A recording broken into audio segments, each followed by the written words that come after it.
안녕하세요. 미아입니다. 아마 올리쌤과 전 강의까지 해서 피부에 대해서 공부를 하셨을 거예요. 저랑은 이번 강의부터 모발에 대해서 살펴볼 거예요.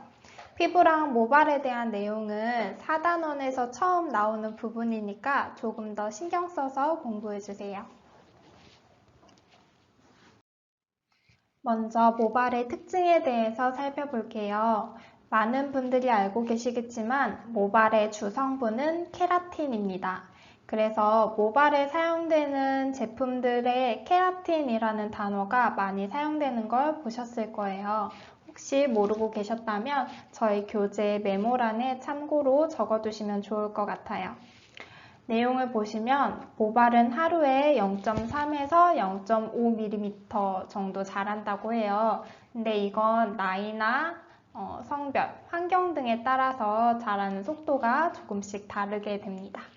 그리고 하루에 50에서 많게는 100가닥의 모발이 빠지고 봄, 가을에 자연 탈모가 증가합니다.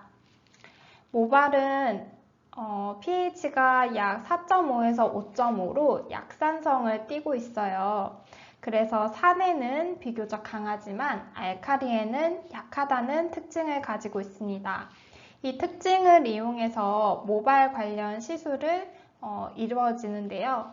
저희 연모제랑 퍼머넌트 웨이브제 사용하는 성분들 공부하실 때 다 pH 기준 살펴보셨었잖아요. 바로 모발의 pH를 이용해서 이러한 시술을 하기 위해서 그 기준들을 마련한 거예요. 이 부분에 대해서는 뒷부분에서 더 자세하게 설명해 드릴게요. 다음 모피질이라고 저희 다음 강의에서 제가 설명해 드릴 건데 모발을 3개의 층으로 나누게 되면 그 중간층에 해당하는 부분이 이 모피질이라는 부분이에요.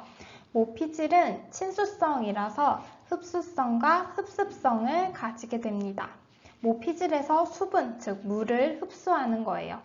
그러면 이어서 모발의 4대 화학적 결합에 대해서 살펴보겠습니다.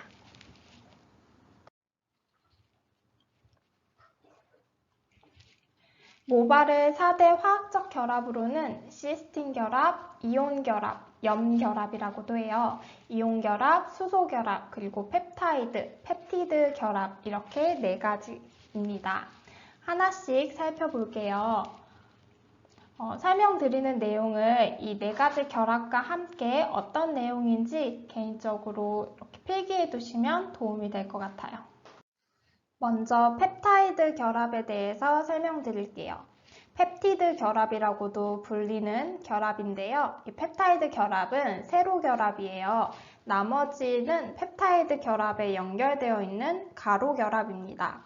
펩타이드 결합은 단백질을 이루는 구성체인 아미노산의 기본적인 결합이라고 할 수 있는데요. 이 아미노산들이 만나면서 탈수, 축합, 중합을 통해서 우리가 알고 있는 단백질이라고 부르는 것이 형성되어 모발 역시 케라틴이라는 단백질이 주성분이라고 했죠. 모발에는 약 18가지의 아미노산이 있고 이 아미노산들 중에 아미노기와 카르복시기가 결합을 한 거예요.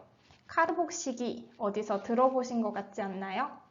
2단원 유성 원료를 강의할 때 저희가 13강에서 고급 지방산 내용을 다루면서 이 카르복시기에 대해서 설명을 드렸었어요. 생각이 안 나신다면 다시 13강을 들어보시기를 추천드려요. 다시 말씀을 드리면 이런 아미노기와 카르복시기가 결합을 하는데 여기 지금 더해지는 이 부분이 OH 더하기 H, H2O로 물이 생성이 돼요. 이게 탈수가 되면서 이렇게 펩타이드 결합이 생기는 거예요. 바로 이게 펩타이드 결합이고 세로 결합이 이렇게 생기게 됩니다. 이 펩타이드 결합의 특징은 잘 끊어지지 않고 튼튼하다는 거예요. 하지만 한번 끊어지면 되돌릴 수가 없기 때문에 모발의 손상이라고 하면 곧 펩타이드의 결합이 끊어짐이라고 해도 과언이 아니에요. 그럼 이제 다른 결합들에 대해서 더 살펴볼게요. 나머지 세 가지 결합에 대해서 설명을 드릴게요. 보이는 것처럼 펩타이드 결합으로 이루어진 단백질을 나머지 결합들이 결합되어 있는 걸 보실 수 있는데요. 이 세 가지 결합은 가로 결합으로 이루어져 있습니다. 하나씩 설명을 드릴게요. 먼저 수소 결합입니다. 수소는 산소나 질소에 끌리는 경향을 가지고 있어요. 이 끌어당기는 힘을 바로 수소 결합이라고 하는데요. 수소 결합이 가장 강한 물질은 바로 물입니다. 그래서 모발에 물이 묻으면 모발 속에 있는 수소가 물 쪽으로 끌려가면서 모발 안에 있는 이 수소 결합은 끊어지게 됩니다. 그리고 모발에 묻은 물이 마르면 다시 결합을 합니다. 이때 모발 속에 있는 이 수소들이 부족해지면 제대로 결합하지 못하는 결과가 나오겠죠. 그 원인으로 바로 강한 열이나 과산화수소 등을 통한 과도한 산화가 이 수소 결합을 끊어지게 만듭니다. 다음 살펴볼 결합은 시스틴 결합이에요. 많이 들어보셨을 거고 또 중요하다고 많이 강조되는 결합이기도 한데요. 이 시스틴 결합은 SS 결합이라고도 불러요. 이 S가 황의 원소 기호거든요. 그래서 황 두 개가 붙은 결합이 시스틴 결합입니다. 이 결합은 공유 결합이라서요. 지금 살펴보는 세 가지 결합 중에서 가장 단단한 결합이에요. 수소나 뒤에 살펴볼 이온 결합은 수소는 물, 그리고 이온 결합은 pH의 영향을 받게 되는데요. 이 시스틴 결합은 그러한 영향을 받진 않아요. 하지만 환원제로 쉽게 절단되는 결합입니다. 설명을 드리면 이 부분은 참고로 알고 계시면 좋을 것 같아요. 이 시스틴 결합은 주로 퍼머넌트 웨이브를 할 때 사용되는 결합인데요. 이 시스틴 결합 사이에 수소라는 H가 들어오게 되면 이 시스틴 결합이 끊어지게 됩니다. 이렇게 끊어진 상태, 이 과정을 연화 과정이라고 저희는 불러요. 이렇게 끊어진 상태에서 롤을 말거나 고데기로 형태를 잡아주고 다시 수소를 산화시켜서 없애주면 다시 이 황이 결합을 하겠죠. 시스틴 결합이 이루어지는 거예요. 이때 이 롤 마른 거나 고데기로 형태를 잡아준 형태로 고정이 되는데 이렇게 됐을 때 펌이 되는 겁니다. 즉 시스틴 결합은 환원제가 닿으면 어떤 형태로든 끊어졌다가 산화제, 중성제가 닿으면 다시 결합한다 라는 거 그냥 참고로 알고 계시면 될 것 같아요. 다음은 이온 결합에 대해서 설명을 드릴게요. 앞에서 언급했듯이 모발에는 약 18가지의 아미노산이 있다고 했었죠. 이 아미노산은 산성 아미노산과 알칼리 아미노산으로 나뉘게 되는데요. 산성 아미노산은 플러스 전자를 띠고 알칼리 아미노산은 마이너스 전자를 띠는데 이 녀석들이 가장 이상적으로 가장 강한 상태로 붙어있는 상태를 등전점이라고 해요. 등전점이라고 하는데요. 모발은 약산성이기 때문에 이 등전점의 pH는 4.5에서 5.5라고 할 수 있습니다. 정리를 하자면 이 이온 결합은 다른 말로 염결합은 아미노산이 가지는 플러스 전자 그리고 마이너스 전자들의 결합이라고 할 수 있어요. 그리고 이 결합은 pH에 따라서 모발을 팽윤과 수축시키는데 알칼리화 될수록 팽윤, 즉 부풀게 되는 거예요. 그리고 이 등전점 4.5에서 5.5에 가까워질수록 수축을 하게 됩니다. 이게 왜 중요하냐면 알칼리화 되면은 부풀게 되면서 즉 이 모발 속에 케라틴이 느슨해지고 그 사이로 우리가 모발 시술을 할 때 사용되는 환원제나 색소가 들어갈 공간이 생기는 거예요. 또 반대로 생각한다면 이러한 색소나 환원제가 빠져나가기도 쉬워지겠죠. 그래서 이 알칼리제를 사용하는 게 모발 시술에서 많이 사용이 돼요. 그래서 이 pH를 이용한다고 하는 거예요. 그래서 펌이나 염색, 탈색과 같은 모발 시술에 이용되는 결합이 이 이온 결합이라고 할 수 있겠습니다. 모발의 4대 결합 기억해 볼까요? 뭐였죠? 먼저 세로 결합인 펩타이드 결합, 그리고 나머지 가로 결합들, 수소결합, 시스틴결합, 이온결합 이렇게 4가지 꼭 외워주세요. 이제 모발의 종류를 살펴보겠습니다. 2가지로 나뉘는데요. 연모, 솜털과 그리고 경모로 나뉘게 됩니다. 먼저 연모의 내용부터 살펴보시죠. 모수질이 없으며 멜라닌 색소가 적어 갈색을 띈다.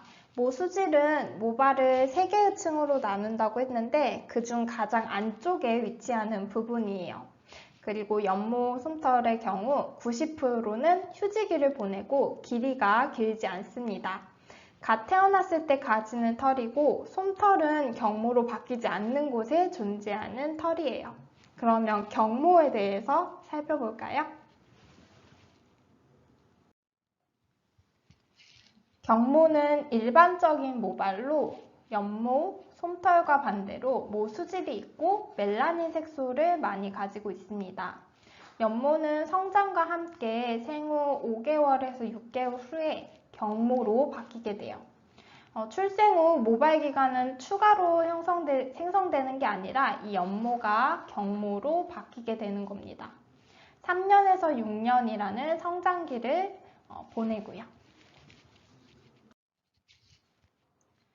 이제 모발의 구조에 대해서 살펴볼게요. 이 피부를 기준으로 피부 밖에 드러나는 부분을 모간이라고 하고 피부 속으로 들어가 있는 부분을 모근이라고 합니다. 오늘은 모근에 대해서까지만 살펴보고 다음 강의에서 모간에 대해서 살펴볼 거예요. 모근을 조금 더 살펴보면요. 이 피부 속으로 이렇게 들어가 있는데 이렇게 모근을 둘러싸고 있는 주머니 같이 생긴 부분, 이 부분을 모낭이라고 하고요. 모낭 옆에 이렇게 피지선도 붙어 있습니다. 그리고 모구는 털의 뿌리 부분으로 이렇게 둥글게 생긴 부분이 모구이고요. 모유두는 모구 가장 아래쪽 중심에 있는데 이 속에서 새 머리털이 되는 세포가 자라게 됩니다. 그러면 조금 더 자세한 내용들을 설명해 드릴게요. 모근은 피부 안에 위치해 있고요. 모모세포, 이 모발을 만들어내는 세포와 멜라닌 세포가 존재하고 세포 분열의 시작점이 됩니다. 모낭에 대해서 설명해 드릴게요. 모낭은 모근을 둘러싸고 있는 조직이에요. 그리고 피지선과 연결되어 있습니다. 외모근초와 내모근초로 구성되어 있는데 이 2가지는 모구부에서 생성된 두발을 완전히 각화가 될 때까지 보호하고 또 표피에서 탈락할 때까지 보호하는 역할을 해요. 즉, 이 외모근초와 내모근초는 모발을 보호하는 역할을 한다. 외모근초에 대해서 자세하게 살펴보면 모구 부위에서 세포 분열을 하면서 피부 표면 방향으로 이동을 합니다. 표피층 가장 안쪽인 기저층에 접해 있고요. 모발 성장이 휴지기가 되면 외모근초는 잇모근 3분의 1 지점까지 위로 밀려 올라가게 됩니다. 내모근초와는 조금 다른데요. 내모근초는 유극층의 헬레층, 과립층의 헉슬리층, 각질층의 모근 초소피로 구성이 되어 있고요. 그리고 모발 성장이 휴지기가 되면 내모근초는 두발을 표피까지 밀어내 보낸 뒤에 비듬이 되어서 두피에서 탈락하게 됩니다. 나머지 부분에 대해서 설명드릴게요. 모근은 모근 아래쪽에 위치한 둥근 모양의 부분을 모구라고 하고요. 모구 중심에 위치하고 모발의 영양 공급을 관장하고 있는 부분을 모유두라고 해요. 모모세포는 이 모유두를 덮고 있으며 모유두로부터 영양을 공급받아 끊임없이 세포 분열을 하는 세포입니다. 그래서 다시 그림을 한 번 더 보시면 모발 중에 피부 안에 있는 부분을 모근이라고 하는데 모낭은 모근을 둘러싸고 있는 조직으로 모발을 보호하는 역할을 하는 이런 부분이고요. 모구는 모발의 뿌리 부분, 이렇게 둥근 이 부분을 모구라고 하고, 모유두는 모구 중심에 위치해서 모발의 영양 공급을 관장하고 있는 부분을 모유두라고 합니다. 그리고 모모세포는 이 모유두로부터 공급받은 영양으로 세포 분열을 한다는 거 이렇게 기억해 두시면 될 것 같아요. 오늘은 모발의 4대 결합, 아주 중요한 내용이에요. 모발의 4대 결합에 대해서 살펴보셨고, 모발에서 피부 속에 위치하고 있는 모근 부분에 대해서 살펴보셨습니다. 다음 강의에서는 모간에 대해서 설명해 드릴게요. 오늘도 수고하셨습니다. 안녕.